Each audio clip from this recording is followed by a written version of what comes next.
हरे कृष्णा। भगवान श्री कृष्ण अत्यंत भक्तवत्सल है।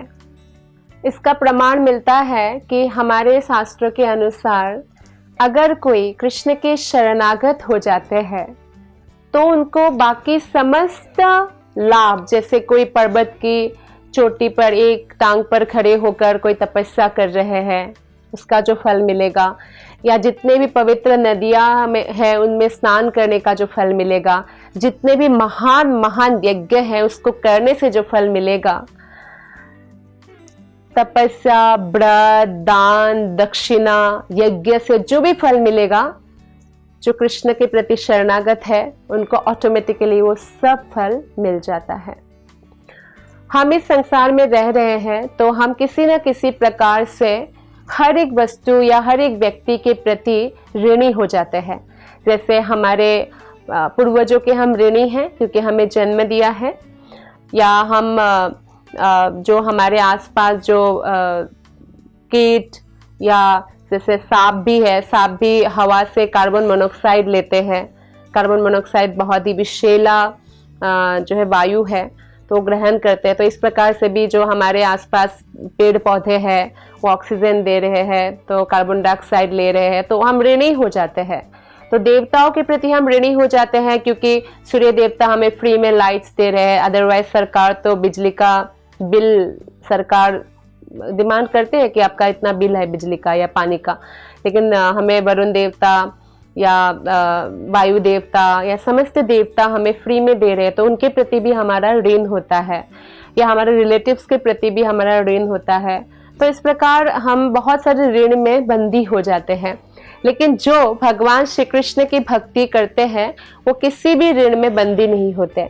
देखिए, अगर हम ऋण में बंदी होते हैं तो जब तक वो ऋण हम चुका नहीं देते तब तक हम भगवत धाम नहीं जा सकते, हमारी मुक्ति नहीं हो सकती है इस भौतिक संसार से, दुखों से।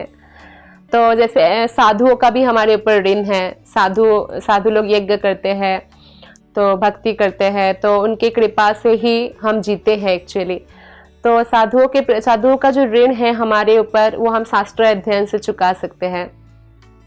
या जैसे पुत्र पैदा किया है पितृ ने, तो पुत्र को पितृ का ऋण लग गया, तो पुत्र जब तक पुत्र पैदा नहीं करेगा तब तक ऋण चुकेगा नहीं। तो इस प्रकार से बहुत मुश्किल है ऋणों से मुक्त होना। लेकिन हम देखते हैं श्रीमद् भागवतम के 11th कैंटो 5th चैप्टर में जो 41 श्लोक है, इसमें कहा गया है, देवर्षि भूताप्त नृणाम पितॄणां न किंकरुणायां ऋणी च राजन् सर्वात्मनाय शरण्यं शरण्यं गत मुकुंदम परिहृत्य कर्तम। अर्थात जिसने अन्य समस्त कार्यों को त्याग कर मुकुंद श्री कृष्ण की शरण ग्रहण कर ली है वह ना तो किसी का ऋणी है और ना किसी का कृतज्ञ, चाहे वे देवता, साधु, सामान्य जन अथवा परिजन, मानव जाति या उसके पितर ही क्यों ना हो।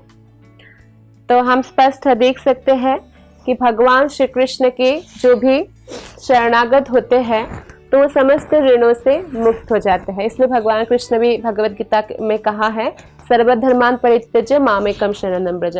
सब धर्मों का त्याग कर कर मेरा शरण ग्रहण करो, मैं तुम्हें पापों से मुक्त करूंगा, मैं तुम्हें ऋण से मुक्त करूंगा। तो हम इसमें एक कथा लेते हैं कि हम कितना भी बड़े दानी बन जाए, लेकिन हम किसी भी थोड़ा सा भी अगर गलती हो जाए तो हम नारकीय परिस्थिति में गिर सकते हैं। तो राजा नृग की कथा लेते हैं श्रीमद् भागवत से।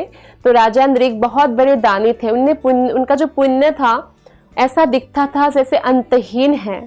इतने दयालु राजा थे, इतने पुण्यवान। ब्राह्मणों को वो रोज हजारों गायें दान करते थे। वो भी कैसी गाय, जो नया नया बछड़ा पैदा हुआ हो और दूध बहुत प्रचुर मात्रा से हो, और सोने से एकदम सजाकर दान किया करते थे। तो एक बार ऐसा हुआ कि उनमें से एक गाय वापस आके राजा की गायों में मिल गई, और राजा को ये बात बाद में पता चला, पता नहीं था। तो फिर जो ब्राह्मण को गाय उन्होंने दान दिया था उनके घर से वो गाय आ गई, राजा के गाय में मिल गई। तो राजा को नहीं पता था, तो राजा ने बाकी गायों के साथ उस गाय को फिर से दूसरे ब्राह्मण को दान दिया।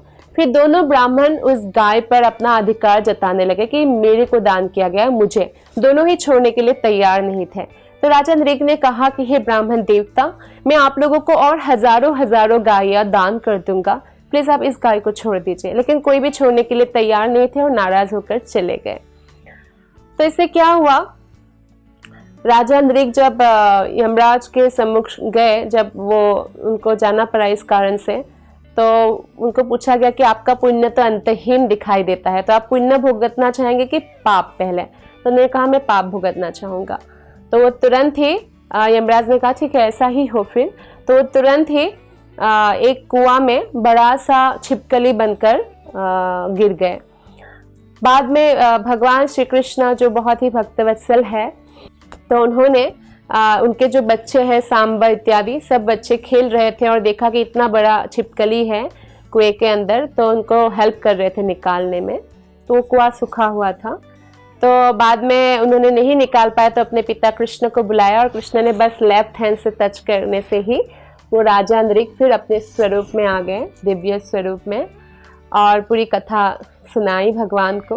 तो इस प्रकार भगवान ने राजा नृग जो कि उनके एक्चुअली बहुत प्रकार से कृष्ण को प्रसन्न किया, जो ब्राह्मणों की सेवा करते हैं, जो गायों की सेवा करते हैं, वो कृष्ण को प्रिय हो जाते हैं। तो ऐसे भक्त कृष्ण को अत्यंत प्रिय है। तो भले ही उनकी एक गलती हो गई थी जो उनको पता भी नहीं था अनजाने में, तो फिर भी भले ही उनको थोड़े समय के लिए छिपकली का शरीर मिला, लेकिन द्वारका में कुआं में उनको छिपकली का शरीर मिला ताकि भगवान श्री कृष्ण के स्पर्श से उनका उद्धार हो सके। तो भगवान श्री कृष्ण की ये भक्तवत्सलता है कि अगर हम उनकी शरण ग्रहण करते हैं तो किसी ना किसी प्रकार से हमारा रक्षा होगी ही। अवश्य रक्षिबे कृष्ण, कृष्ण हमारी अवश्य रक्षा करते हैं। धन्यवाद। हरे कृष्णा। ऐसे ही और भक्तिमय कार्यक्रमों के लिए देखिए हरे कृष्णा टेलीविजन। इसे प्राप्त करने के लिए आप अपने केबल अथवा DTH ऑपरेटर से संपर्क करें तथा और अधिक जानकारी के लिए आज ही डायल करें 8767 845 845।